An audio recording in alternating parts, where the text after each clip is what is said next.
Rich, it's episode 26, man. We already at 26. Man, do you realize that we say the number of the episode every single episode? Yes. Yeah, I mean, but it's a good thing. Yeah. I mean, like, but the people may think that we don't know what we're talking about. They may think that we forgetting the numbers. I just forgot the number. I don't even count down no more. I don't know how to count that high. Okay, so you just have forgotten how to count that high. I mean, I just can add. Man, come on, man. You got to hit them with the Sesame Street countdown that you say you learned as a kid. All right. 1, 2, 3, 4, 5, 6, 7, 8, 9, 10, 11, 12. Now we're at 26. There we go. That's your remix, man. That's the remix. Hey, well, look, man, once again, we have another special guest, man. But really, it could have been episode 25 that he was on, because if I'm not mistaken, man, I think that was his number at one point. Like, am I mistaken? Yeah, I think 1 year Okay. he had the number 25. But man, right now, man, on the show, man, we got a Super Bowl champion. Super Bowl champion? 2 times. 2 times. 2 times, man. I'm talking about, boy, one wore the black and yellow out there, man. I wonder if it was one of the years, man, when they had Wiz Khalifa. I wonder if one of the years they went to the Super Bowl, if Wiz came out and did the song. That had to be fire. Man, that had to be crazy. And he had Amber Rose on the sideline. Oh, boy, that had to be crazy, man. That had to be crazy, man. I had to sneak my number, man. Dog, we been around. We saw Amber Rose in real life. You didn't sneak your number in, so just leave it alone now. All right, man, it's for podcast purposes. Yeah, you know Kanye would have killed you back then. Nah, not Kanye. Well, look, man, let me get right into it. Like I said, 2-time Super Bowl champion, straight from FSU, man. Played for the Steelers, man. Took the time to grace us with the championship aura and bring it to the Waterboyz Show. Y'all give it up for none other than Bryant McFadden, otherwise known as B-Mac. What up, man? What's happening? Hey, man, so look, man, you can't get mad at us. We some true Bulldog fans. That's what's up. All right, so I took a trip to Georgia when I came out. That was why one of you my ain't come to Georgia, man? official visits. Before Coach Rick, Billy, was it Donovan? Donovan. Donovan, yeah, Donovan. back in the back 90s. then. And you know, let's keep it real with y'all being true Georgia fans. Okay. I came out. I was a part of the 2000 recruiting class. Okay. So of course they recruited me 98, 99 season, getting ready for 2000 signing day. Georgia wasn't really a national powerhouse at that time. No, they You know what I weren't. mean? They weren't. Let's keep it real All now. right, keep it real. Yeah. Georgia wasn't a national powerhouse, especially in the SEC East. You know, Tennessee and Florida was running the East. Tennessee and Florida back were in the those ones days. running that. Yep, Spurrier. Yeah. But I took a trip though. It was dope. You know, that was my first time. You know, visiting Athens, and cool story. I landed in Atlanta. Guess who picked me up at the airport? Kirby Smart. Oh, Wow. He was a GA. Kirby the one picked you He was up. a GA. So that was my first intro into Kirby, wow. you know, and it's just me and Kirby in the does car. he remember that? Yeah, he remember that. Okay. So the thing was, me and Kirby in the car, he drove me from Atlanta Airport to Athens, which is about almost an hour or and so. a half, yeah. So we just chopping it up. And I remember Kirby during his playing days because I'm a student of the game. Yeah. I remember, you know, Kirby in the secondary wearing number 16 with the big Yeah, shoulder man. pads, you know what I mean? So Kirby we're had a talking. vertical leap. Yeah, super athletic. Yeah. People don't remember how athletic and what type Yeah. of ball player Kirby was. But fast forward, I didn't go to Georgia. Of course, I went to Florida State. So going into my junior year, Kirby becomes our cornerback coach Wow. at Florida State. Oh, Wow. Yeah, that was like his first legit opportunity in big-time college football. He Wow. coached under Bobby Bowden. Yes. Wow. Real quick before I get started, I got to say a little joke. So, did you get a lot of free shoes? No, we're not doing that, man. we did things the right way, Tyler. Oh, man, I'm just asking, man. we You did. didn't come to the dome, man. We did things the right way. They was giving out free shoes in Athens. I don't know. That's what I'm asking. So why you asked that question about Florida So, State? I do like Florida State for one reason. What you got? Deion Sanders, my favorite Atlanta Falcon of all time. Yeah. So like, Yeah. I watched him this last year and got a chance to kind of get ordained into FSU football. Yeah. But man, that was a great program, man. It still is. still a great is, program. still is, And, it still and the fact is. that you played at that school, that's amazing. It was a blessing. It was a blessing. How was the guy with the horse and the Chief Osceola. yeah? And he has like a. It's amazing. It's See, amazing. I've never experienced the that. thing about Chief Osceola, they rotate every year. Okay. So every year it's a new rider when it comes to the horse. Oh, really? And it's actually a student. Oh, I was just about to ask you, is it a student It's actually a that they student. get to do it? Oh, so do they have to train? I don't the know. students, I don't or know they pick people what the who may already- requirements is, but every year they pick one guy and he's the guy that rides the horse for that season. not know and that. it's a rotational type cast, if I'm not mistaken. Yeah. Man, And it's actually a student. I just want to ask you, like before we get into everything with you, yeah, you brought up Kirby. how is it to see the evolution of where he is now from the grad assistant who picked you up from the airport to becoming DB coach to seeing where he is now as one of the up and coming coaches as far as on the legend list. He's not up and coming as far as championships. He already has 2, but I think he could be entering some of that legend talk as the years go on. Like, how is it seeing that evolution? It's amazing because Kirby's a great dude. And with us establishing a quick relationship from Atlanta to Athens, he always remembered me. I didn't go to Georgia, but then I remember the first thing he said to me when he came to Florida State, he's like, I couldn't get you to come to Athens, so I had to come be with you. Oh, wow. At Florida State. Wow. And, in a jokingly way, but we had an authentic relationship, and the crazy part is, even to this day, me and Kirby are cool. I had him on our podcast some years ago, Wow. And reached out to him. He's like, yeah, Mac, we're going to make it happen. I just saw him at the SEC Championship game this past year when they played Alabama. Pre-game, as he walked around the stadium, I'm just sitting up there, just kind of soaking everything in before I get to my duties. Yeah. With CBS, he came up and gave me a hug. We chopped it up. Wow. You know what I mean? So Kirby is an authentic dude, and I think that's why he does such a phenomenal job on the recruiting trail. So to answer your question, it's an enjoying process for me because I remember Kirby when he was coaching cornerbacks, when he was working under Mickey Andrews and Bobby Bowden, and seeing him being one of the best coaches. He is the best coach in college football right now, if you're asking me. So was he part of Dooley? Did Dooley coach him? Or that was golf? I want to say it could have been Dooley. So what, he had Dooley. I think. Bobby Bowden. Saban. Yeah. I mean, he learned a lot. He's been I didn't know he was with Bobby Bowden. Yeah, he's been under some high-level coaches. So I see why he kind of like got the blueprint. He got a chance to feed his brain and see. Okay, that's how he does it.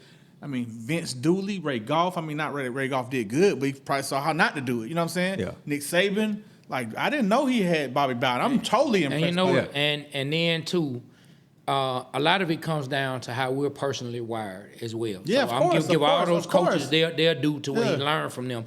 But the point of you saying he remembered you, you guys made a connection. And then when he came to Florida State, he brought that up. Then when he sees you years later, that's crazy. He comes up and gives you a hug. Get this, my rookie year, Pittsburgh, I think, is our second or third preseason game. Back in those days, of course, we used to have 4 preseason games. We playing against Miami. And he was with Saban with the Dolphins. So I'm in the stretch line, getting ready. I'm a rookie, so I'm trying to be dialed in. Wow. Somebody tapped me on my shoulder. Yeah, Damn. I found you again. You know what I mean? That's what he hit me with. So Man, he awesome, bro. Yeah, man. So awesome, Kirby's a good dude. Shouts out to Kirby, man. He's done a phenomenal job. That's why man. Coach is what he is. Yeah. That's why Coach Smart is what he is.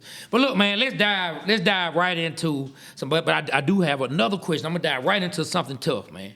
All right. I know Ike Taylor, man, that you shared the backfield with Man, you, that's right? my guy, man. Beast, right? No question. Straight up beast. All right, man. So I got it. This is a tough question now. Yeah. And I hope either one of these people don't get mad at you, but you got to answer me, man. All right, man. No safety help. Cornerback on Randy Moss. Who you going with? Your guy Ike Taylor or your cousin Pat Peterson? Huh? What type of question is that? I knew you were gonna say that. I knew you were gonna say that. What? I just had to ask you. Who you going with? What you doing? Who you going with? Now look, I don't know if I actually expected him to answer it or not because one is his guy he played with and one is family. But I just like to see All right, people so to react. answer your question, I don't like ducking questions. You know, how some man. people like, man, I can't. I don't like ducking questions. I'm gonna rock and roll with my guy Ike Tight. And the reason why is because, but you got to hear my why. Right? You got to hear my why. I'm listening. The reason is I've been in so many foxholes with Ike. Ike is a type of individual. When he rock with you, he rock with you. And our team had the same mindset. You can be wrong, be rich, but we're gonna be wrong with you. Oh, wow. Now we're gonna scold you when we get under when you get our away from wall, everybody our else. roof and Wow. our walls. Wow. But while you out there wrong, we rocking and roll with you. You our blood, you our teammate. You know what I mean? So that's why we had so much success in why Pittsburgh. The Steelers, you see the mentality? Yeah, our mentality was together by the any means mentality, bro? necessary. And I seen Ike like in the foxhole, bro, ready to risk it all. Right? So, and also too, I seen Ike's battle Moss. And not saying, of course, you know, Pat P's a future Hall of Famer. Yeah. First ballot, if you're asking me. Yeah. You know what I mean? He has a resume to back that. But man, I seen Ike, man, go to war, man. Like literally. And Ike was the type, and our entire team was the same way. If you don't like what we doing on the football field, okay, you can have that same energy off the field. Yeah. It's respect. It's always respect. But we feel like if you're standing in front of us and trying to go get a sticky Lombardi, it's whatever. Yeah. It's whatever. And that's the mentality we played with, and Ike was definitely a big time part in the way we did things and how we did it. Man, you all right with me, B-Man. Look, I really just said that to see if I can get some fire going. Yeah. Hey, man, but I love the way you put it, and I love the way you explain the mindset of the Pittsburgh Steelers and your team. Yeah. It shows why you guys. We're a special group, man. It's a brotherhood, man. Right now, it's still we got a group chat. It's about 18 or 20 of us that still rock with each other heavy. Heavy. You know, something that I picked up on, like, you had a chance to, like, Pittsburgh Steelers, as far as, like, keeping consistency, the same coach for years. Mm-hmm. So you had a chance to be with Bill Cowher and Mike Tomlin. Like, was that correct? That's how it happened. Yep. So, like, we only had 3 coaches in the history of the Steelers. Chuck Noll, Cowher, and Tomlin. Yeah. Wow. I thought it was in the NFL era. After Noll, I didn't realize that Cowher took over after Chuck. Noll. Yeah. And then wow, that's in a matter of 50 plus years. Amazing. Yeah, in this NFL era, it's been those guys. And so, how was it like? So Cowher, you won a Super Bowl with him, and you won with my rookie Tomlin. year. Mm-hmm. So all 3 coaches won Super Bowls. Yeah, that's crazy. Great organization. Great organization is right. So tell us the difference. Was Tomlin on the coaching staff? Nah. So when Bill Cowher retired, which was after my second season, Tomlin the year before was the defensive coordinator for Minnesota. Yeah. Okay. So Tomlin was a part of Tony Dungy's coaching tree. Gotcha. Yeah. And a funnier part about Mike Tomlin, how life comes at you full circle, I'm getting ready to participate in the Senior Bowl in Mobile. Okay. Tampa Bay Buccaneers staff is the staff that we had coaching us. And he was my DB coach. And guess whose assistant was? Wow. Raheem. Wow. Raheem, yes. What? So, yes, it's crazy. So you got coached by Raheem. And Mike T. And Mike T. Coming out of Florida State for the Senior Bowl. Yeah, but before he got So fast forward, I get drafted to Pittsburgh. They were still a part of the Tampa Bay Buccaneers staff, and then eventually Mike T elevates to DC, and he was a 1-year defensive coordinator for Minnesota. And then when Cowher left, Mike Tomlin became the head guy for us in Pittsburgh. And it was almost like that Kirby Smart, the little situation was like, yeah, Mac, we didn't draft you, you know what I mean? But we together now. So Mike Tomlin was a very, very relatable coach, super knowledgeable. When I tell you, man, coach knows ball, he knows ball. You know what I mean? On every level, either side of the football field. And when he stepped in to what we already had in place, we was a ready-made team. We were 2 years removed from winning the Super Bowl. And heck, we felt like if Big Ben don't get injured in that motorcycle accident in 2006, I remember that. we can get right back there because most of our core pieces were still in place and just our mentality. But the injury happened to the quarterback. We were dealing with a lot of different adverse situations. And the last 8 games, we were 6-2, but we missed the playoffs by 1 game. So when he came into the building, we were like, man, we ready to rock and roll. You just need to kind of keep us level-headed, but we got the leaders in place. And then when he finally found his groove as a head coach, I mean, success was bound to happen. Man. So I want to ask you this. I couldn't figure it out. Did you get a chance to play against Mike Vick? No question, man. We caught Mike Vick in 06 here at that time, the Georgia Dome. Okay. Now, me growing up, playing college ball in Tallahassee, everybody was a Mike Vick fan. Yeah. Playing Madden, I'm gonna get in Atlanta and I'm gonna run up and down the field with Mike Vick and Warwick Dunn. Okay. So you feel me? T.J. Duckett. You know what I'm saying? Duckett to the bucket. Yes, sir. Yes, sir. So that was my first time ever getting a chance to be on the field with Mike Vick.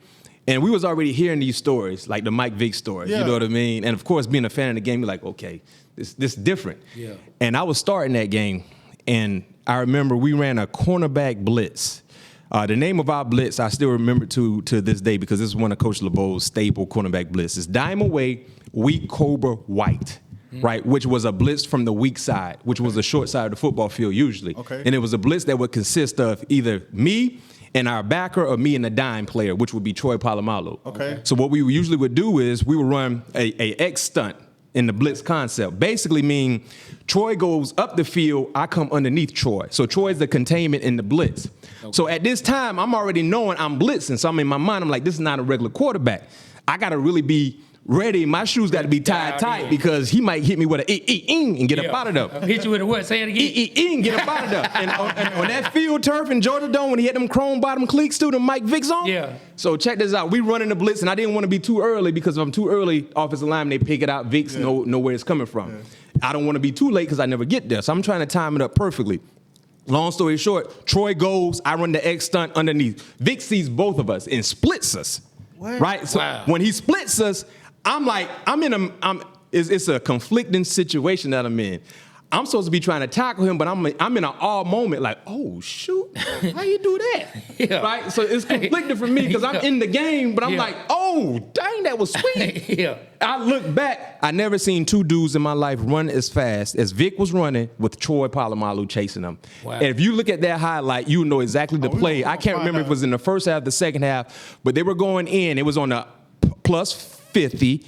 And when I tell you, it was a race to the pylon, and Troy was coming. Now Troy was low 4-3. He didn't score, but just for me, I turned into a fan instantly on the field when I retraced to go look, and I'm like, oh my goodness, these are two high-level athletes moving at their fastest speed to do their job. But yeah, at that moment, man, it was like a wow moment when I saw that with Vic. Man, that is crazy, man. Man, you played with so many like amazing players. How was that? Man, baby Jesus is what we used to call him. Man, and did y'all used to joke with him about the commercials about his hair? Oh, no question, man. Troy, hey, the good thing about Troy, because he had that head and shoulders deal that he currently has, and he does a lot of commercials. Oh, no question. Our showers in the facility, head and shoulders down, toe to toe, man. Hey, when we was on tour, you know, we did a deal with Adidas, man, and we used to get all the Adidas for free, man. We used to go. That's a good feeling, right? When you're just getting all this type of material, merch. One time we signed with we did a Reebok deal, man. I didn't like Reeboks. Yeah. Man, they sent about 4 boxes of Reeboks in my front yard. But I still got some of them. I didn't really like Reeboks either. The only thing I would rock was those Gangsta Rees. Remember the Gangsta Rees, the all black joints? Yeah, the all black joints. I did the classics. Like, that was the classics. Okay, we call them the Gangsta Rees. I like them. Yeah, some people do the black, some people do the all white. So we call them 5411s. Yeah, we used to call them Gangsta Rees. So look, let me tell you. Speaking of those Reeboks, I had a bunch of Reeboks. It's 2010. My house gets broken into while we on the road. We were out in California. We come back. I get back to Atlanta. I was staying in Stone Mountain at the time. My house gets broken into. All my stuff just about gone, but I knew it was somebody young. Like you didn't have to ask me. I didn't have to inspect the gadget. I didn't have to inspect the clue. I didn't have to get no trained professional to tell me it was somebody young. You want to know how? How? You want to know how I be mad? How? Because they took all my shoes, but they left all the Reeboks. Oh, that wasn't their time. Oh, facts. That's what I'm talking about. Yeah. That's the honest to God truth. They stole every last. And the Reeboks were brand news in the box. They left brand new Reeboks in the box. That was the only thing. And took all my other shoes that had been worn. They took all the Nikes and the Adidas, man. Crazy. You remember when Juvie and all them boys, 500 Degrees and all that, Rees and Jabos. Yeah. You know what I mean? Wayne, Hot Boys, Rees and Jabos. Yeah. Man, that's all they used to talk about. Yeah. Man. Wow, that's crazy. Yeah. Man, you played for 3. I mean, because I feel like Mike Tomlin is going to be legendary Hall of Fame. as well. Cower, definitely. Bobby in college. And Bobby. Yeah. He played, man. How is it playing for 3 high level coaches? For me, I didn't really know how blessed I was while in the moment. Yeah. Because you're in the moment. Sometimes you don't really appreciate the opportunity until the opportunity is gone. Mm-hmm. And that was the situation for me because I'm a player. Mm-hmm. But I already knew Bobby was legendary. I mean, when Bobby came to do an in-home visit at my house in South Florida, when word got out at my school that Bobby was coming, principal, faculty staff, so many people were like, yo, could you get something? Can you get him to sign something for us? Wow. So before we got into the home visit, I told Bobby I was very, very shy. I was super shy and nervous. I'm like, Coach, I'm sorry. You shy? But because it was like 100 items or so that he needed to sign. Whoa. Yeah. I had it all on the table at the crib. So, I'm like. Did he sign them? Yes. All of them? No, signed all of them. And that's why. Signed all of them. That's why. So Bobby was legendary, man. That's how he is. Yeah. The legend that he is. You got to realize something. Good things happen to good people. Yes. You know what I mean? Yeah. So when you're good in whatever it is you're doing, and if you're impacting somebody by any minute way, good things gonna happen to you. So let me ask something, B. Like, you got that energy, man. Like, you not coaching? Man, I'm coaching a little bit now. My son, he just started 11U tackle. His first time playing tackle. I can see you being a coach, man. Like, I love ball. Yeah, I love ball. Now, when it comes to higher level of coaching, I really don't have no flexibility. Bro, you got the connection. Man, I've heard that 1,000 times. Hey, Tom, let me come do something, man. Sit down and learn. I feel like if I was coaching, especially in college football, it wouldn't be a recruit I couldn't get. Bro, like, you should coach, man. You should go to Georgia, help Kirby out, man. No, I'm not doing that. Hey, Damn, crazy part about it, Kirby has asked me a few times to go out and visit, Athens and just, just vibe with him a little bit. Hey, I'm like, Kirby, we trying, man. We trying. Come on, B. I'm Florida State. I'm Florida State. I'm not gonna lie, bro. Like, my daughter, this is her second year in college. When we did visitation, she wanted to go to Florida State. We went down there. I got a chance to tour the college. Just amazing. Beautiful campus, right? I went to the stadium. Got a chance to go in there. I actually wanted her to go, but she didn't get accepted in Florida State. Yeah. Man. But she got accepted into Wake Forest. She's in Wake Forest. Wake Forest is a good school, Yeah, especially when it comes to academics. But like, I couldn't believe it. But like, Florida State, we went to Florida. Got a chance to see Florida Stadium, the Gators. But Florida State blew me away. It's a special place. Yeah. Right? It's all about college right there. It's the ultimate college experience, and you got 3 colleges in a small city. Florida State, TCC, which is the community, and of course FAMU. Yeah. So when it comes to being a college student, I tell people this all the time. I had so much fun at Florida State. I would go back to be a student right now. Man, they had all the I went in the Cavs. They had all these restaurants. Oh yeah, it's Popeyes. It's highly updated now. It ain't like Albany State, man. It's different. And we already talked about the moon. The moon. We already talked about the moon. If you know about Tallahassee, then you know about the moon. Right across the street, it's FAMU. FAMU, right across the train tracks. Man, it's like a lit city, man. Yeah, lit. Yeah. Man, and Tallahassee was my first time ever experience not going to the club, but you would stay up to go to the let out. That's what we used to call it. Wow. You going to the let out? Now, mind you, in Tallahassee, clubs would close at 2. Okay. So that means we just sitting up chilling until 2 o'clock. Then we leave. Head up, we go get the let out. Yeah. So boys would get dressed like they're going to the club just to go to the let out. To see people get let out the club. Wow. And which was a thing, though. It was a thing. Yeah, you know what? He right because see, we used to be down there with TJ and we used to do the DJ Dimp and stuff. And they used to be. It was like a shopping center parking lot. That's the moon. That's across the street from the moon. And everybody just sit out on the cars. On the car. Yep. I think they used to hang out at the Checkers. Some of the other places, man, it's just like you just. Oh, it's rallies down there. Rallies, yeah. rallies. I think it's rallies down that and way. so, man, it's bad girls down there, bro. Yeah, Tallahassee, amazing, man. So you get drafted 2005. 2005, yes sir. Who's in your class? I'm sorry. All right. No, you. I can tell you. First pick was Alex Smith. Okay. Second pick was Cadillac or Ronnie Brown. Okay. Pac-Man was in that draft. Carlos Rogers, Antrell Rowe, Sean Merriman. Another good player. Atlanta took Roddy White in that draft. Hey, my personal favorite. Roddy White. And Jonathan Babineau was second. The second round pick for Atlanta. Yeah. Coming out of Iowa. Super dope. Aaron Rodgers was in that draft. Wow. He sat for long. San Francisco should have drafted. I mean, no, I'm not knocking Alex Smith, but they should have took Rodgers. Yeah. So let me ask a question. Who was drafted before you that you was like, dang?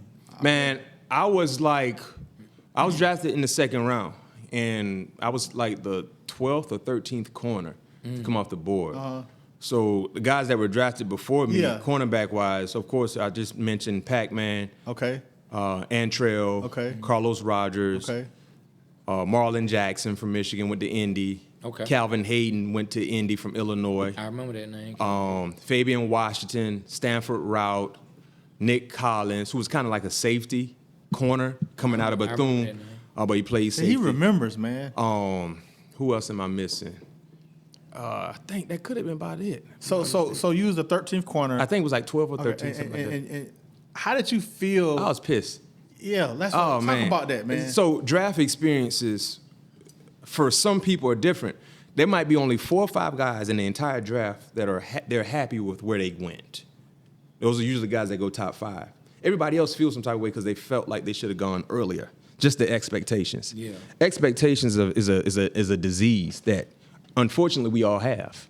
Right, man. But it's a disease. Wow. You know what I mean? Because when you have expectations, You get let down. you get let Yeah. down. And some people can't bounce back from that. It's a disease that we all inherit.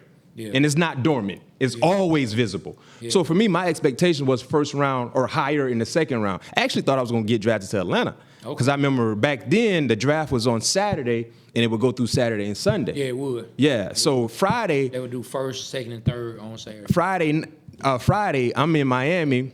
I'm down at AJ. Shouts out to AJ Jewelry, by the way.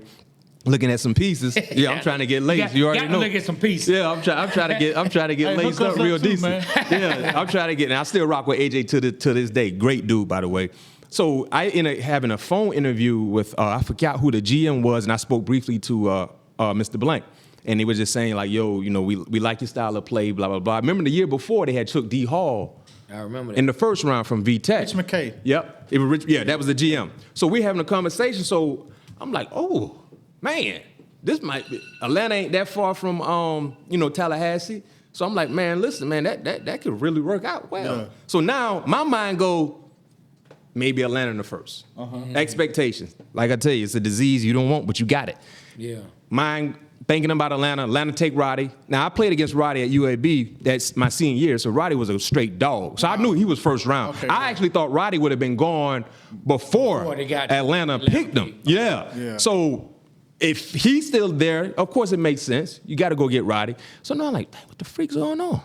So now other guys going. I'm all the way pissed. So by the time it happened, my name got called. I was super happy. I was elated. But then I was pissed off because I felt like I should have went earlier. Expectation. Yeah. So let me ask something. So by you being picked where you was picked, did that motivate you like in preseason and in the regular Oh, season? yeah. And then the team that kind of led you on when you played Man, against them? so another story, I've shared this a few times. In the second round, it's the 52nd pick or something like that. I get a call. Don't recognize the area code. I answer it. House phone. I didn't have cell phones. This is 2000, right? So I'm in the I do have my cell phone. I'm tripping. It's 05. I'm tripping. Yeah, I got my cell phone, right? So I answer the phone. It's Charlotte. It's Carolina. So they calling me and they're like, okay, is this Bryant McFadden? I'm like, yes, sir. It's like, oh man, how you doing? Blah blah blah. I'm like, I'm doing pretty good. Well, we're thinking about taking you with our second round selection. And he said, but hold on, it's between you and another guy. I'm like, dang, my agent ain't prepared me for this. Yeah. So he comes back on the phone. He said, I'm sorry, Mr. McFadden, we're going to go the opposite direction. Click. Who was it? They took Eric Shelton, who used to be at Florida State. He transferred to Louisville. Okay. They took him with that second round pick. So now I'm pissed. I'm like, man, what? I went from being up to down. flat line, right? Yeah. So now we go fast forward. Later on, we're in the 60s. So Pittsburgh is 62. So the teams in front of Pittsburgh was Philly and the Chargers. Okay. Right? So I think that's how it was. But Pittsburgh called me. It's Kevin Colbert, the GM. He's like, is this McFadden? I'm like, yes, sir, it is. He said, hey, man, how you doing? I'm like, man, I'm doing good. I'm good. He said, man, has anybody contacted you yet? So I'm looking at the draft board. As I look at the draft, I see the teams in front of Pittsburgh. I'm like, yeah, man, I just got off the phone with the Chargers and the Eagles, right? I'm saying, you're not about to get me again. Yeah. So I'm like, man, yeah, man, I just got off the phone with the Chargers. Didn't talk to either team. So he's like, hey, don't worry about taking their calls. We about to take you right now with our second round pick. Wow. So that's how. I to your point, I was disappointed, but I was happy. And my high school coach at the time, man, Keith Franklin, who was at my house, he said, because I was mad. Yeah. Number one, I didn't go where I wanted to go. Yeah. I lost some money. Number two, I'm going to Pittsburgh. Like, who visits Pittsburgh? And they was good, yeah. Yeah, but they were good. But I'm looking at the You whole think about atmosphere. living- now you young, the environment. Yeah, I know exactly what I don't you're know. saying. Only thing I think about Pittsburgh is like Gotham City. It's always gloomy, not a lot of sun.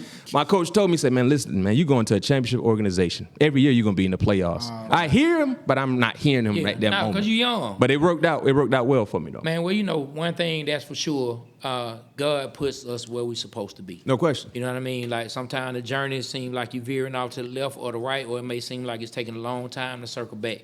But God puts us where he wants us, man. And your rookie year, speaking of that, here you are, now you're in Pittsburgh, a place you didn't imagine yourself in, and you find yourself starting during the season. Was it because of injury or was it just your time? It was injury, and it took a minute for me because Coach Cowher was a very, very stern coach. You know what I mean?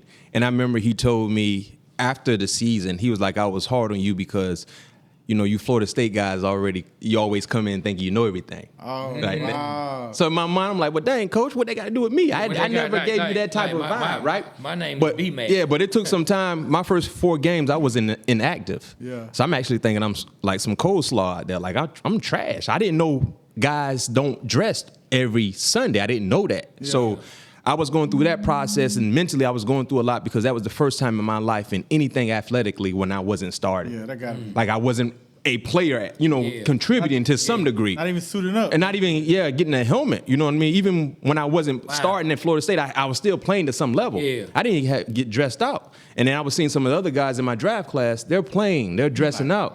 And I'm like, I'm sitting on the sideline with some shorts and some sneakers on. So eventually my number gets called. I jumped into the lineup. I stayed in. So when we get things rolling, I started to really understand what it meant to be a professional. Mm-hmm. And I walked into a real good situation. You know how you just spoke about God puts you in places that you're supposed to be in? Yeah. I went into a situation where we had so much sound leadership that guys were the togetherness. Yeah, man. We weren't a bunch of, guys that was only concerned about me. We were all together. We did everything together. True story about us in Pittsburgh. At any given time, we can be at a restaurant. You see 30 of us, 20 of us hanging out. Like just in the city of Pittsburgh. When we didn't have working relationships, we had for real relationships. Sometimes people, they'll hang around you because they have to tolerate you because we work together. Mm-hmm. It's like right now, your chemistry. If you don't like Trey don't like you, B-Rich, y'all ain't gonna be successful. Y'all gonna try, but y'all not going to reach the level that you want to because you really don't like him. Yes, but you just tolerating him because y'all got to work together. Yeah. That's a lot of organizations have that in the midst of their building. That's why there's internal chaos that actually shows up on the football field when it comes to winning and not winning. For us, man, we loved each other, bro. Remember I said earlier, if you wrong, I'm wrong with you. Yeah, not that mentality. We all going. So when I started playing, the guys that I was competing with, they were taking me under their shoulder. The Shea Townsends of the world, who coaches right now for the Detroit Lions, Ike Taylor. I played the same position. Them guys like, man, this is how you do it, Mac. This is how you watch tape. This is how you take care of your body. So the respect, whatever they needed from me. You know what I mean? So we had that same foundation going throughout our entire locker room where it was easy for us to win ball games. It was easy for us to hang out, man. We would go to different cities together. Man. When we used to get a See You Wednesday, which meant we didn't have practice on Monday or Tuesday, man, we going to New York. Like, it's about 20 of us going to New York together. Just hanging out. You know what I mean? We used to come to Atlanta. You know what I mean? Back in the Velvet Room days and stuff like that. Wow. 300 bowling alley, stuff like that. Yeah, man, we used to hang together. Yeah. We used to hang together, and it made it easy for us to have the success on the football field because we actually loved each other. Yeah, that's crazy. And when you talk about playing football is the ultimate team sport. Everybody got to be on one accord to be able to win to the level that you want to win at. A lot of teams that have talent, they find ways to screw it up because they're not all the way together. This guy might be hating on you because you got more money, you got all the pretty girls. Man, give me chills. Man, you get a coach, bro. I'm telling you. Well, hopefully I can help my son 11U team get a championship. You need to pour into your son. As soon as your son gets to that level where he's leaving, you need to go coach college football, then a pro. Bro. I can see let me ask you one thing. Raheem Morris, man, this is our first year with him. I know he coached us when Dan Quinn. Yep. Like, I've said that we're gonna win the Super Bowl this year. We broke the Atlanta sports curse that we feel is a curse on Atlanta. We broke it a couple weeks ago with our sports bars. Tell us about Coach Morris. I watched him. We put out a clip on him with the pivot did, and your boy Ryan Clark came and kind of checked us about not tagging him. RC, that's my boy. Yeah, that's my brother. I didn't know I was honored that he found our page. Yeah. And we corrected it. That's what's up. Did. Yeah. But like that fact that he found our page and took the time to leave a comment on there, and then after we left the comment, he was able to say, "Hey man, it's all good, guys, as long as we support each other." Yeah. I respect that. But my question is, with Morris, do you think that he can get those guys to a Super Bowl level? Yeah, see, the thing about great coaches on any level when it comes to coaching sports, you have to be a leader of men when it comes to coaching football. That's the first thing. Because if you're a leader of men, the guys that you're coaching will respect you, right? If I don't respect you as my coach, I'm not going to give you my undivided attention because I really don't respect you. That's in life. If a kid doesn't respect his parents, mom or dad, they're not going to be as disciplined or well-behaved as they should because I don't respect you as my mom or my dad. Yes. That's the same thing with coaching, football. Yeah. So when it comes to Coach Raheem, he is a leader of men. So firstly, he checks off that box. Can he lead men? Yeah. Because now the second box, will they respect you? Yes. Because if you can lead them, they're going to respect you. Now it all goes into trickulating that throughout his entire staff, right? Be mindful of who you coaching and how you coaching, but most importantly, do it with respect because they're going to give you that same respect in return to go out and do whatever it is they're supposed to do. That's how we were built and programmed in Pittsburgh. It's about indirectly programming the troops to do what they're supposed to do. It's no different if you're in the service. Every person that's a part of a Marine, the Army, the Navy, they're programmed to do something a certain way. Certain things a certain And if they screw up, life is on the line. For us, we screw up, we lose a ball game. Fans go to crying. You talked about the Atlanta curse. You know, y'all been crying a lot of years. So I think Raheem is going to be successful because he's a leader of men because he will command respect in the locker room, which would always keep the locker room in his palm of his hands. One thing that bothered me about Raheem was the intern, how he finished. You know, like it's kind of hard to finish a team when it's intern, so he wasn't able to really do his thing. So, you know, I want to erase that, and I want to see what he does. Yeah, and one thing I'll say this, coming from where I'm coming from when it comes to, you know, winning, playing at Florida State, winning, going to Pittsburgh, winning, and moving to Atlanta some years ago, and I heard, as you mentioned, the Atlanta curse.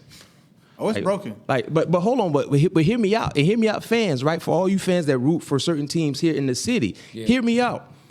I'm a big believer in the component of vibes and energy. Law of attraction. Real quick example. If I walked into this session with you guys and the vibe was off, the vibe was a little shaky, we ain't gonna have a good show. Yeah. I feel it. Yeah. If y'all got some issues going on, some tension, I feel it. Yeah. So now we ain't gonna be at our best, right? 100%. So when I heard Atlanta fans talking about, oh, we are cursed, we can't do this, we can't do that. Yeah, you're right. You're not gonna win because you're saying it. The tongue is super powerful. Word. Even though you guys are not actually tied to the actual game, you're still cheering and rooting for that team. So if our vibe would be off, and it's only 3 of us in this room doing this podcast, I know it. How impactful do you think the vibe would be in the Mercedes-Benz Dome if you had 40,000 fans feeling the same way before the game is even played, kicked off? Now, you feel me? Check this out. It's his fault, bro. We was playing the Carolina Panthers, man. The Falcons. This past year? No, this was years ago. Vick was playing.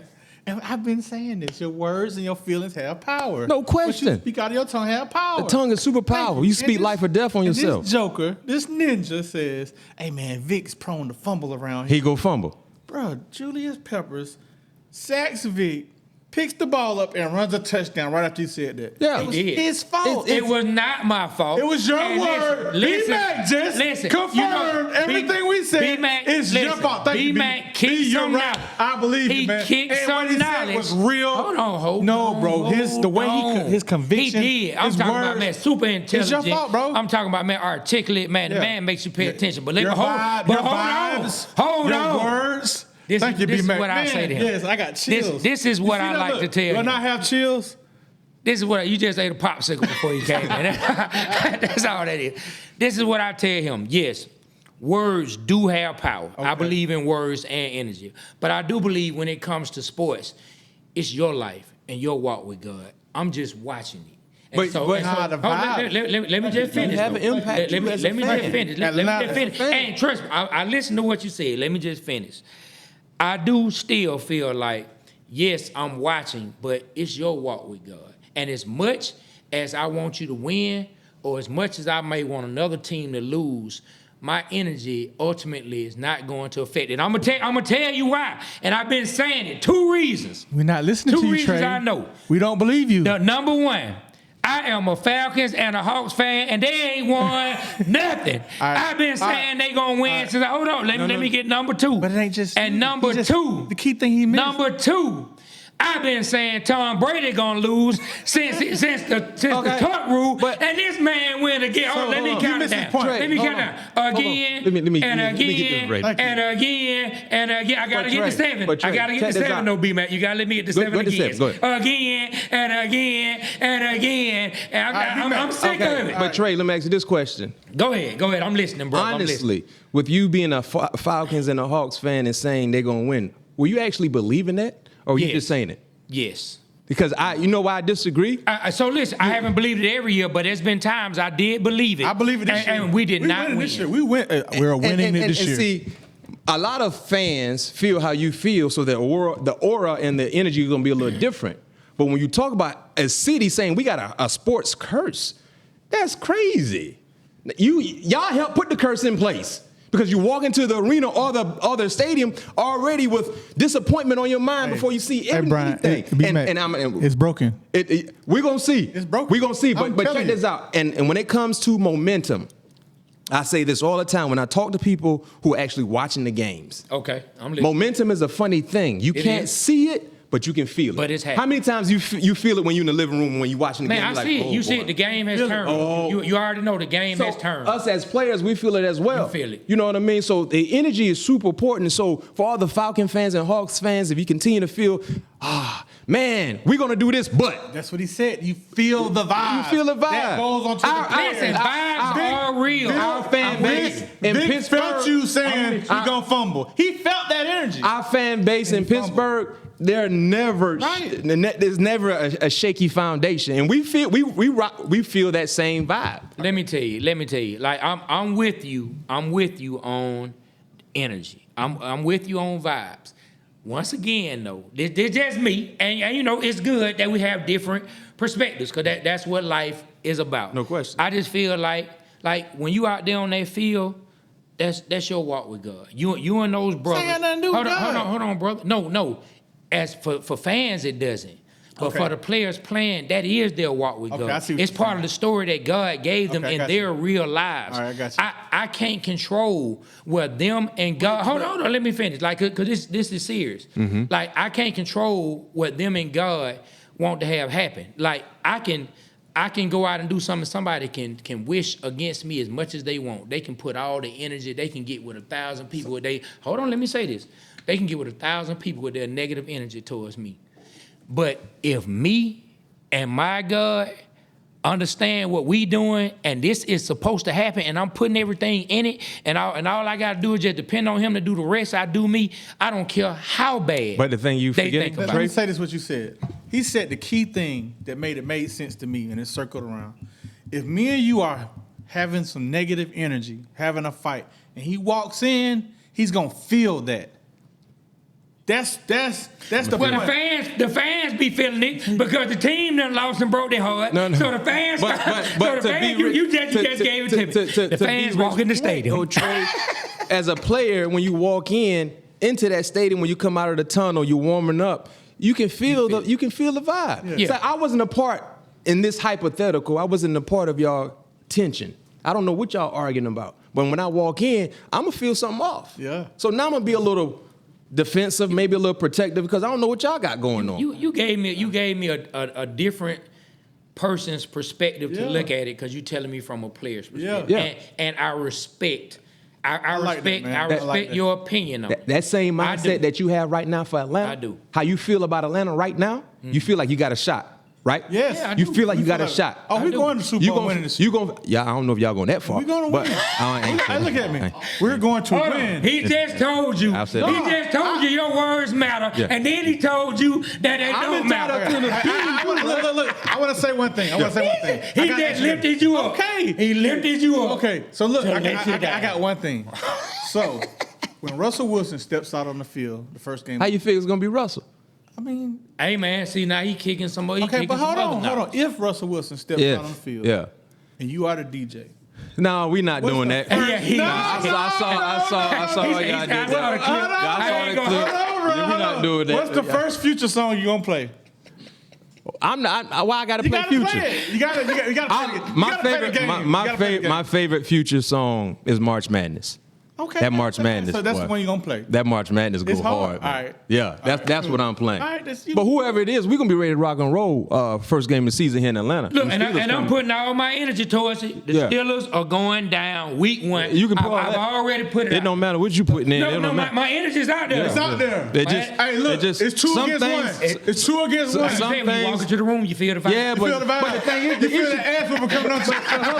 But the issue for that right there, what you because y'all hit me with one of my quotes, right? But the issue is when you walk into that dome, it's gonna be more Steelers fans than Atlanta fans anyway. Not this year. We sold out. We coming. Not this year. Every stadium we travel to, we take y'all do. over. We take over. I give the Steelers Them terrible towels gonna be out there. I give them their just due. They definitely show up to show out. Yeah, that's what we're gonna do. But listen, y'all gonna get y'all feelings hurt this year. No. Yeah. No. I mean, look, it's only it's just week. I gotta get your number. Please do. So check this out. I'm a believer in of trends also, right? Me too. So check this out. The trend.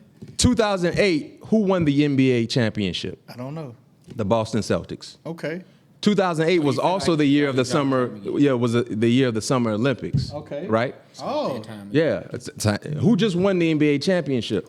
The Boston Celtics. Currently, we're watching the Summer Olympics. All right. In 2008, who won the Super Bowl? 2008, you guys Yeah, we did. beat the Cardinals.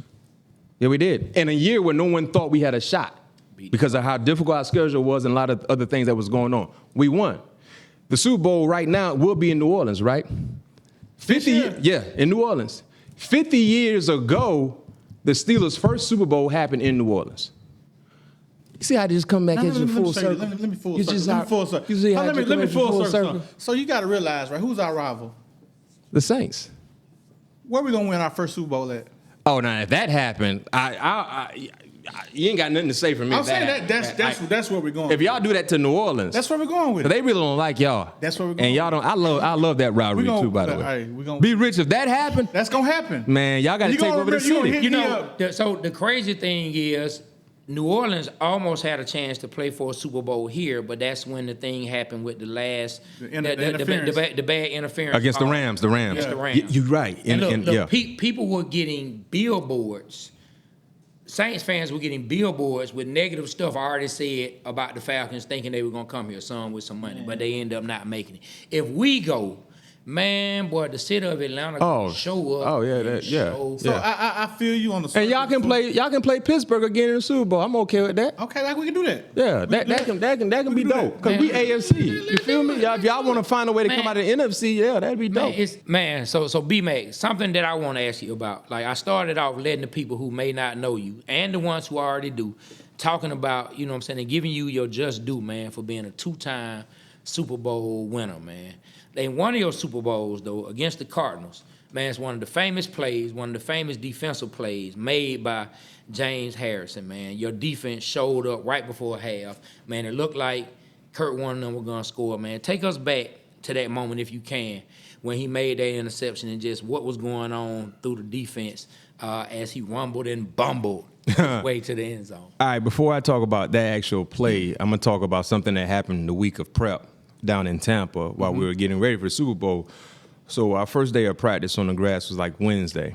And, we're going through our scout offense. They're giving us a look from what Kurt Warner and the Arizona Cardinals offense is going to look like. And every time we caught an interception, we wasn't returning it. This was on Wednesday. So Thursday, meetings before we actually get ready to go on the grass again, it was highlighted. Mike Tomlin, Dick LeBeau, they all were emphasizing the ability to not finish, right? And he said, you guys are catching these interceptions, but you're not finishing it. He said, you got to practice like you want to play on Super Bowl Sunday. Now, mind you, it's been a long season. We were super successful, had one of the best defenses, I think, that has come around in quite some time. So we were super confident, but not cocky, but we were like, okay, we kind of going through the motions indirectly. So they were coaching us about, no, you catch an interception, I don't care where you catch the football at, return it. And for the guys who don't have the football, you go find somebody to block, because this is what make you great. You got to be prepared for whatever may happen in the ball game, and you got to rep it. You got to rep it. This is what great coaching do. You know what I mean? Yeah. They see something, even though we were super successful, they're coaching us up to be better. So fast forward to the game, as you mentioned, they're driving. What people forget about what makes that play so special is because I think the score was 10-7, something like that. I think we had a lead, but it was maybe about 4 points or whatever the case may be. I can't remember. They were about to score, and they were getting the ball after halftime.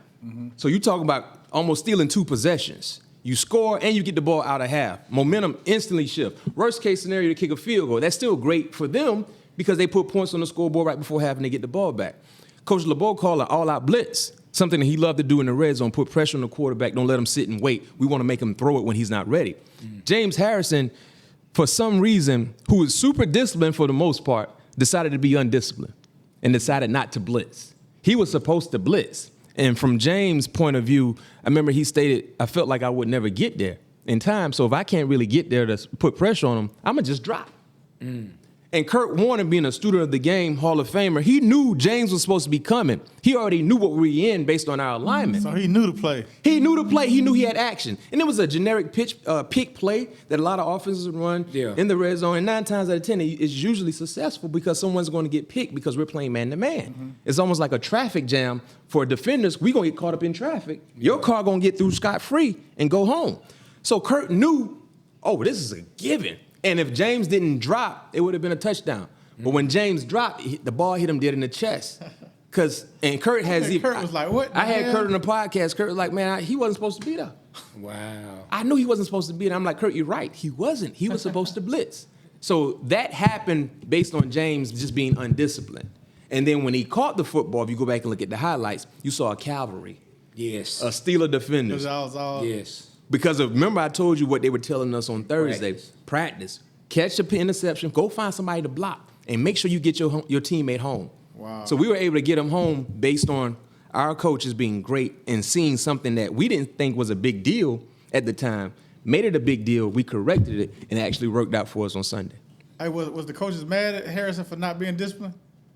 No, I mean, I know they scored. Man, no one ever talked about that until maybe months later. Like, you wasn't supposed to blitz, right? Like, but no, everybody was like, man, but great players do things that most people don't see. Wow. At that Thank time. you for breaking down that play. You know what I mean? Great. That's what makes great players great. They see things from a different set of lenses compared to other normal folks. And see, look, Trey, like sometimes knowing and studying hurts you, because like Kurt Warner knew what was going on instead of just really paying attention. He didn't have time to pay attention. That was the right read. Yeah. That was the right read. And he's That was the right read. All I blitzed, what are you doing in here? his head, he had a clock. I got to hurry up and get off. I know they coming. I know they going to get here. I got to get off of it. He not going to be there. I bet he go But to sure bed enough. every night thinking, oh man, why'd I throw that? Like, Man, that's why did he like? I knew he knew he made the right play. Man, if they score a touchdown right there and get the ball back, Good it chance. would have been a tough outing for us because the momentum would have been gone. Man, you know what I mean? But James Harrison being great, man, I think he should get in the Hall of Fame this year too. By the way, I really do hope so. Man, hey, James Harrison was a beast. Yeah. That man be out there playing volleyball with weight ball. Man, listen. I mean that's straight up. Listen, that's how our entire most of our defenses in Pittsburgh had that mentality. When we work out, we go. Like we had a rule: no shirts Friday in our weight room. If you come in our weight room, which you better get in there and get a lift, you can't wear no shirt. Coaches and all. Like, you no shirt Friday. Bro, we grind. I'd have quit. Yeah, coaches and all. If you come now in you there, would have got in shape. exactly. You would have got exactly. in shape. That's how our culture was in Pittsburgh, bro. Like Pittsburgh, it was for real. Like we took care of our bodies. You know, we partied, we had fun, but when it was time to work, we worked. Yeah. We worked. So if you come in as a rookie, you see what these other vets doing, what you gonna do? You gonna fall in line. Yeah. You're gonna get in line. And if you don't, we can't do anything with you. You know, you gotta find somewhere else. But yeah, the way how James worked out, man, our weight room used to be clicking. Boys used to be in there every day of the week getting it. Man, I see why y'all won. Y'all had a team now mentality, man. Y'all had each other's back. Oh, no question. That's the thing that man, it was a brotherhood, and some people say because it's cliche to say in sports, but nah, man, we really rock like that, bro. That's what Dan Quinn was trying to instill. Yeah, I mean, I think Dan Quinn got some of it through to them that 1 year, but man, that Super Bowl loss, It broke y'all back. I learned a lot, man. Like you say, leader of men. You know, that's important. The atmosphere that players feel from the energy that the fans give out. Yeah. You know, when you at the Falcons game this year, the Hawks game, man, let's give out that positive energy, man. Positive energy. Something that I learned a while ago was that for us, when it comes to life and whatever it is you're doing, sports related, individually related, whatever it is you're doing, when you understand and you initiate that the mind is the master and the body is the servant, there's nothing you can't do. Oftentimes we allow the body to be the master and the mind to be the servant. So your body be telling your mind what to do. No, this is the master. The body's supposed to serve the mind. So in sports, in profession, whatever it is you're doing, man, your mind tell your body what to do. How many times you wake up in the morning and say, I'm gonna have an effed up day, right? Right. And if you don't say it, but you kind of feel it, you're probably gonna have it. Man, you don't necessarily got to say it all the time verbally. It's about what you're feeling internally. So for us, in Pittsburgh, whenever we felt like we were tired, no, I ain't tired. He tired. I don't get tired. It used to be 10 degrees outside, and we come out there pregame warm-up with shorts on. Man, my mind's telling me it's 80 degrees right now. This is our weather. You know what I mean? So it becomes contagious. Yeah. So as a young player, you walk in there, you like, man, I came from South Florida. I'm like, man, I got to wear sleeves. Yeah. It's cold in the mug out here. No, Mac, we don't wear sleeves on defense. You better get your arms big and do some more buys and tries. Wow. And guess what I did? I got in line. Yeah. Before you know it, man, boy, it feel good out here. It's time to go hit somebody in the mouth. You know what I mean? So that was our mentality, and it resonates in life. Man, I love it, man. I love it, man. Like, just the conversation that we've had, I see, you know what I'm saying? Why they won? Yeah, not just that, like, definitely for the Steelers. I was going to speak more to him, just the mentality of the way it seems like that you approach things. You know what I'm saying? I love it. You know what I'm saying? Like, I feel like we never can stop learning from people, never can stop learning from life, never can stop hearing things that people say that we can say, you know what? Hey, I need to make sure that I remember that. I need to make sure if I'm not implementing it in my life, to implement it. So 2 things. You must assume that most listeners are poor listeners. In anything you do, most listeners are poor listeners, especially in today's environment where we have so many short-term and entertainment options. So if you understand most listeners are poor listeners, the very first few things you say, you got to get their ears and their eyes. Then you got to hold on to it. Then you can control them. Then you can get them to do whatever it is they need to do when you talk about being a leader of men. Great coaches understand that principle. You know what I mean? Most listeners, man, I walk in this room, most of y'all poor listeners anyway. So guess what? Bam! I got to say whatever I say, bam, get you. It got to be relatable to whoever it is I'm talking to, and then I got to hold on to it. Now you got the guys. Yeah. You know what I mean? You got the guys, and they paying attention. Now they're going to follow suit because they know, man, we hear you, and we're going to do whatever it is we need to do. So those are things that I learned when you talk about all the coaches that I've been coached under, that I played under, Bobby, Cowher, Mike Tomlin. I learned more from them when it came to life than actually playing football that I apply to myself daily or just to people who's in my atmosphere. And the thing about life is that you will forget what people say to you, but you'll never forget how they made you feel. You're right about that. You're 100% correct about that. You forget some of the things that somebody might say, but you never forget how they made you feel. I know we gotta go. What coach you treated Mike Smith come from? Was it the Steelers? No, Mike Smith came from that Ravens coach. Mike Yeah, Smith, he came from that. But Ravens. he also was, if I'm not mistaken, when he was with the Ravens, whatchamacallit came from the Steelers. That was there, Marvin Lewis. So the reason I say that, I'm listening to him. Marvin Lewis. I'm listening to what he said. And Marvin Lewis was came from the Steelers also. So the reason that's because John Abraham said the same thing about the coach, and I'm like, Mike Smith has that quality that he's talking about from the other coaches. I see, must have had to, come from that coaching tree. Yeah. Because he said the same exact thing. Yeah. Mike Smith never got a chip. He almost did, but I felt like they cut ties with Mike Smith a little too early. He does too. I felt like that. Mike Smith was one of the best coaches. I think I won't I ain't gonna throw Slick hair down the Slick back. I ain't gonna throw him under the bus again, Thomas Dimitrov, but I think that he was led. I think Mike Smith kind of followed him down a path that led him away from some of Coach his Smith was a principles good on the way he felt like a team should be. Yeah, I felt from an outside looking in, I thought he was a pretty good coach, and I felt like they kind of cut ties a little too early. Yeah, man. So while we wrap it up, man, where can they find you? Talk about your podcast. You know, our Yes, sir. listeners, let them know. Yes, sir. Find me on social media. Football analyst for CBS Sports. Cover college football, NFL football, getting geared up for the season. Going to talk a little bit about the Georgia Bulldogs, of course, all the powers that be in college football. Sundays, I'm tuned in, talking ball, NFL. Monday, Thursday, man, this is Christmas for me. So I got Christmas every day until mid-February for me. Yeah. Christmas for us too. Yeah. And what's the name of your podcast? All things covered that I do with my All cousin, Things Covered, okay. Patrick Peterson, future Hall of Famer, whenever that time comes. 100%. Yeah, one We of the talked best about him. cornerbacks in his era. Yeah, your cousin Yeah. did that. Yeah, Yeah. We talked about him before the show. I told him how I told Swatch that I knew Pat Peterson was going to be a beast because of the way that he was holding A.J. Green down a little bit. I'm like, if we feel like A.J. Green is going to be a dog, No, man. and then he giving A.J. fits, then he going to be a dog. Special dude, man. We got a blessed family. My family has produced 4 NFL players. Who were they? So myself, Pat Peterson, Darrell Young, who played for the Redskins. Actually, he's with the front office with the Pittsburgh Steelers, trying to become a GM, hopefully. Okay. Awesome. And then Walter McFadden, who played corner for the Raiders. Went to Auburn. I Went to remember Auburn. that name. Yeah, I knew yeah, that name. yeah. Yeah. So we all been doing some pretty good things. Man, Congratulations to your family, man. Yeah. And thank you for Definitely. coming out, man. No, no question. Thank you Appreciate for you. coming out. Like I said to Ryan, I'm in a season where I'm big about this one word, and that word is service.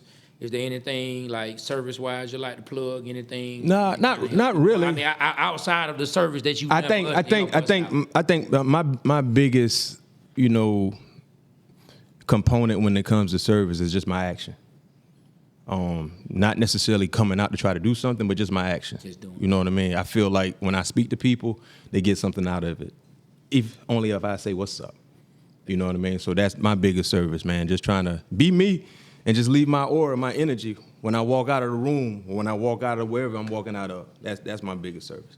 That's awesome. Man. Thank you, man. Well, I definitely see big things happening for you. You got the right attitude, man. I see why you was a part of a 2-time Super Bowl. Yeah, we should have had 3. You got a ring? Let me see the ring. I ain't bring my rings. I bring my rings. Yeah, man, he don't need to be riding around where we are right now with the ring on anyway. I was finna say exactly where we at. He don't need to be riding around here with the ring on anyway, man. Well, look, B-Mac. Yes, sir. We thank you for coming out, appreciate my it. brother. Always a thank you, pleasure. man. Always a pleasure. Hopefully, Yes, sir. Hopefully, it won't stop here as far as any kind of communication. I won't hit you up man, on no this was BS. cool, man. Y'all- but I hope I'm that we hitting can them be up when the Steelers lose. for sure. Put us in the thread. Yeah, all Yeah, three I in the will. thread. I will. So when we come down here and kick y'all in the mouth, That's I not don't happening. want no Man. feelings. Falcons will I take want no care of ill- business. no We ill won. feelings. I put the energy out there. There you go. It ain't gonna work with me. Bam. See, look. You got a long way to get to y'all stadium. I'm throwing the energy to our stadium. right there. It's right there behind You me. right, it's right There there. it is. It's It right don't there. matter. Bam. Them we terrible threw all the towels energy. gonna be in the building, baby. Terrible towels. It's all good. I'm looking for something new to wipe my tires with. That's right. If you know anything about the terrible Black and towel yellow, black and history, yellow. anybody who disrespects the terrible towel will receive some humble pie. Okay. Not week 1. And the best part about humility is being able to say crow before you eat it. Hey, man, you know what? Say your grace before you eat that crow. It's all good. It's all That's well, the best part about humility. Yes, sir. We fired up. Falcons It got can be Russell or Justin. It don't even matter. And you have Man. future song ready. It don't even matter. Oh, he's popping. Yeah. Gucci flip Falcons, flops. No, don't do that. Falcons taking it week 1. I'm telling y'all. Week 1. Steelers going down. Well, look, we thank B-Mac Yes, for sir. coming out, man. To everybody watching, we thank y'all for tuning in. On behalf of myself, Trey, my partner, B. Rich, and Aaron, Pittman, the Waterboyz Show, we are out. Kill the camera.